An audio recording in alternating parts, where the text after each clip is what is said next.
আসসালামু আলাইকুম বন্ধুরা, আজকে আমি আপনাদেরকে একটি প্লাজো কাটিং করে দেখাবো। তো প্লাজোটির অবশ্যই কলি সেট করব। তো কলি দিয়ে একটি প্লাজো কিভাবে কাটিং করতে হয় তো আপনাদের দেখাবো। এখানে আছে দুই গজ 4 গিরা পরিমাণে কাপড় রয়েছে। তো কাপড়টিকে আমি এভাবে মেলে নিব। কাপড়টিকে এভাবে মেলে নিয়ে দেখুন এভাবে আমাদের ভাঁজ করতে হবে। তো এখানে যেহেতু কাপড়টি ভাঁজ করা থাকে, আমি এভাবে কাপড়টিকে সুন্দর করে ভাঁজ করে নেব। দেখুন এপাশে আছে আমার বন্ধ সাইড, এপাশে আছে আমার খোলা সাইড। তো এখানে দেখুন এপাশে আমার 4টি পার্ট রয়েছে। তো হাতের ডাইন পাশে আমরা অবশ্যই বন্ধ সাইডটি রাখবো, আর বাম পাশে রাখবো খোলা সাইডটি।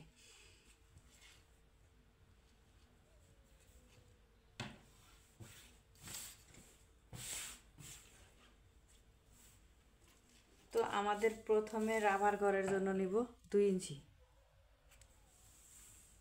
আমরা এই পাশ থেকেও নিব 2 ইঞ্চি। তো এই 2 ইঞ্চির সাথে এটাকে আমরা মিলিয়ে একটি মার্জিন টেনে নেব। তো এবার সালোয়ারের লম্বার মাপটি আমরা নিয়ে নিব। তো সালোয়ারের লম্বার মাপটি হচ্ছে 38 ইঞ্চি পরিমাণ।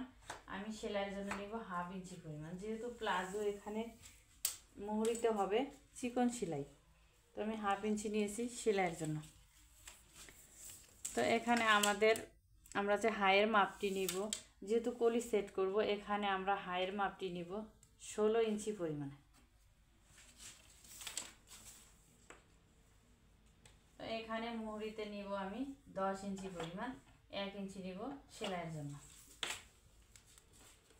তো এইভাবে আমি স্কেলটিকে এইভাবে ধরে আমি এভাবে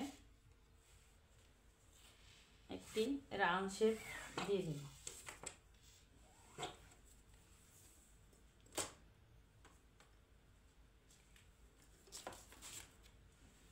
তো সালোয়ারটি আমি এখন কাটিং করব।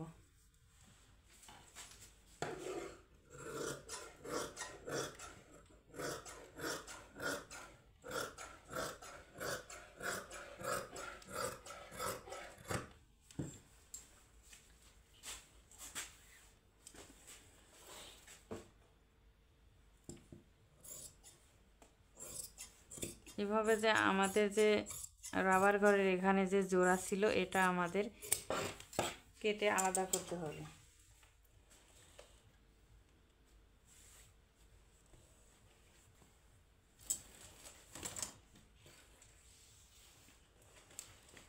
তো দেখুন কলিটি আমরা কিভাবে কাটিং করব। তো এখানে অবশ্যই 2টি পার্ট নিতে হবে। আমরা 2টি পার্ট নিব। 2টি পার্ট নিয়ে এভাবে আমাদের কাপড়টিকে ভাঁজ করে নিতে হবে। দেখুন এপাশে অবশ্যই 4টি পার্ট থাকতে হবে। এপাশে দেখুন আমার বন্ধ সাইড, আর এপাশে আছে খোলা সাইড।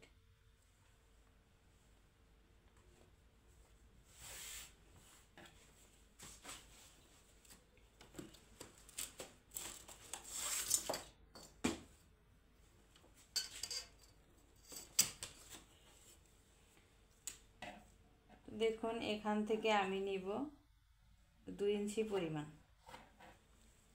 আর এটা কলিটির লম্বা নিব আমি 9 ইঞ্চি পরিমাণ, সাড়ে 8 ইঞ্চি পরিমাণ। তো এভাবে আমি কোনাকুনি একটি দাগ টেনে নিব। কলিটি এবার কাটিং করব।